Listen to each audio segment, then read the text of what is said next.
Au sujet d'Abraha al-Habashi, Abraha l'Abyssin, et la sourate 105. Comme une grande partie du Coran, la sourate de l'éléphant numéro 105, composée de 5 versets, s'est appuyée sur l'une des légendes transmises oralement au Moyen-Orient et en Arabie à l'époque. Le nom d'Abraha ne figure pas ni dans la sourate, ni dans les hadiths. Les chercheurs indépendants pensent qu'elle a été rajoutée plus tard au Coran pour 3 raisons. Première raison, consolider l'histoire inventée par Ibn Ishaq, qui avait pour but de sacraliser l'année de naissance de Mahomet en 570. Or, Abraha est mort au plus tard en 565, et ses 2 fils se sont succédés jusqu'en 575. Deuxième raison, mettre en valeur la nouvelle Kaaba de la Mecque en tant que Beit Allah, maison de Dieu, et en tant que nouvelle Qibla, direction de la prière, concurrente de Jérusalem. Après sa destruction par le général omeyyade al-Hajjaj ibn Youssef au moyen de catapultes, Dan Gibson a trouvé les restes des pierres de catapultes sous forme de boules à proximité des ruines de la Kaaba située à Petra. Troisième raison, cette légende a été épicée par l'ajout du rôle du richissime grand-père de Mahomet qui s'appelle Abdel-Muttalib et à qui les troupes d'Abraha, qui campaient à proximité de la Mecque, lui avaient pris 200 dromadaires. Il est allé rencontrer Abraha et lui demander de lui restituer ses bêtes. Et Abraha s'étonna de la requête d'Abdel-Muttalib. « Nous venons pour détruire le temple de votre Dieu. Et ce que tu viens demander, ce sont tes bêtes ?» Et Abdel-Muttalib répliqua « C'est moi le Dieu de mes bêtes, mais la Kaaba, c'est son Dieu qui la protégera. » Et Abraha lui restitua ses dromadaires. Il revint à la Kaaba et récita des vers dans lesquels il dit entre autres, en s'adressant au Dieu de la Kaaba. « Leur crucifix, la croix, ne vaincra pas, mais si tu veux les laisser détruire notre Qibla, alors fais ce que tu veux. » On remarque dans le récit d'Ibn Ishaq qu'il alimente déjà la haine envers les chrétiens, pour rappeler qu'ils ont déjà essayé de détruire la maison de Dieu.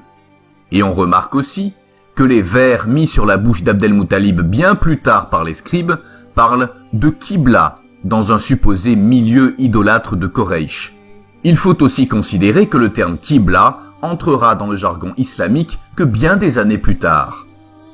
Lors de la supposée attaque d'Abraha, je le mentionne une autre fois, Abraha est mort en 565, c'est factuel. La Mecque était polythéiste à cette période. Imaginez-vous que la Kaaba était la maison d'Oubal, le dieu lune, le seigneur de la Kaaba. C'est en 630 après Jésus-Christ que Mahomet fit détruire les 360 idoles à la Mecque dont Oubal faisait partie, et pas avant. Une question se pose. Comment Allah pouvait-il protéger la maison d'un dieu né du paganisme, Oubal, le père des 3 déesses Alat, Uzza et Manat? L'invention du motif de l'expédition pour la destruction de la Kaaba par Abraha. Ibn Ishaq raconte qu'un arabe de la tribu Kinana, ayant entendu dire qu'Abraha a envoyé un écrit au Négus d'Éthiopie, prétendant qu'il voulait détourner tous les Arabes à faire le pèlerinage chez lui au Yémen, au lieu de la Mecque. Il alla pisser dans ce lieu, puis retourna chez lui. Et quand Abraha apprit cette nouvelle, il décida de détruire la Kaaba. Cette histoire a été inventée par Ibn Ishaq et reprise ensuite par d'autres comme Tabari. Et il y a eu beaucoup de versions et de rapporteurs de récits. Il y a vraiment des différences énormes dans les versions des rapporteurs. Les oiseaux sont décrits de façon fantaisiste et diverse. Ayant des têtes de lion et des pattes de chien, ils étaient verts et sortaient de la mer, accompagnés de vents violents. Où est la mer à proximité de la Mecque? Ils portaient chacun 3 cailloux de la taille d'un pois chiche, un dans le bec et 2 dans les pattes. Les cailloux traversaient le guerrier par sa tête et ressortaient par son postérieur. L'éléphant s'appelait Mahmoud. Remarquez le choix du nom de l'éléphant. Il manquait juste qu'Ibn Ishaq dise que c'est un éléphant musulman. Un nom choisi de la même racine que Mohamed et Ahmed, des dérivés du mot Hamd, louange à Dieu. Les scribes reconnaissent que les cailloux appelés sigil est un mot composé de 2 mots perses et adopté par les Arabes, Singe égale pierre et Gil égale argile. Et c'est d'ailleurs ce qui est dans la traduction en français de la sourate, pierre d'argile. Parmi les transmetteurs oraux, plusieurs noms sont cités et aucune de leurs versions ne ressemble à une autre. Il y a celui qui prétend que l'armée entière a été décimée et celui qui prétend que quelques-uns ont réchappé pour aller raconter le miracle au Yémen. Il y a celui qui prétend qu'une tempête avec des torrents de pluie a emporté leur corps vers la mer. Une version prétend qu'ils ont été, en plus des cailloux, frappés par la lèpre, et en particulier Abraha, qui retourna au Yémen en lambeaux et mourut ensuite. Ibn Hisham, qui a repris la sira de Muhammad d'Ibn Ishaq, dit « Au moment de marcher sur la Kaaba, un Mécois du nom de Nufayl ibn Habib s'approcha de l'éléphant et lui chuchota à l'oreille. « Mahmoud, agenouille-toi. Tu es sur la terre sacrée d'Allah, et tu es un éléphant sage. Retourne d'où tu es venu. » Et l'éléphant s'agenouilla.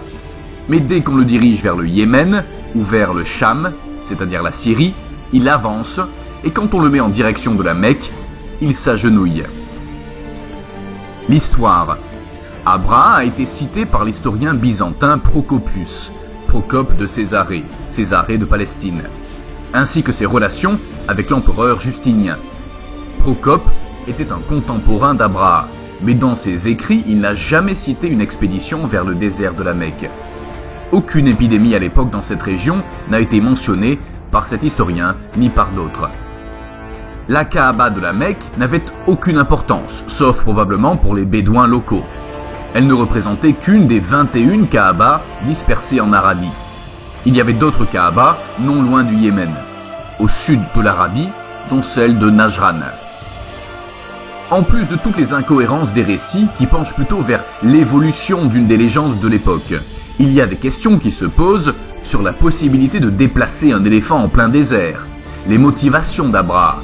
La Mecque d'Arabie, si elle existait, n'avait aucune importance économique, militaire ou religieuse pour Abraha, ni pour les Byzantins d'ailleurs. Pourquoi cette Kaaba n'a-t-elle pas été protégée lors de son bombardement par le général omeyyade Al-Hajjaj ibn Youssef en 692 ? Pourquoi les Karmates, les dissidents, contre les rituels islamiques, se sont-ils attaqués à Médine et ont saccagé la Mecque en 930 ? Et pendant 17 jours, des cadavres de pèlerins sont jetés dans le puits de Zamzam et ils ont emporté la pierre noire avec eux pendant 22 ans. Et leur chef, Abu Tahar Suleiman, criait « Où sont les oiseaux ababiles ? Qu'ils m'attaquent, je les attends ». La version d'Ibn Ishaq s'est inspirée de l'historien arménien Sébéos au 7e siècle, dont les écrits racontaient qu'un chef perse du nom de Bahram menaçait le roi arménien, allié des Byzantins, de l'attaquer avec des éléphants. Et le roi chrétien arménien lui répondit par une lettre. Dieu seul donne le pouvoir et le reprend. Et lui seul pourra détruire ton armée et tes éléphants se verront bombardés du ciel.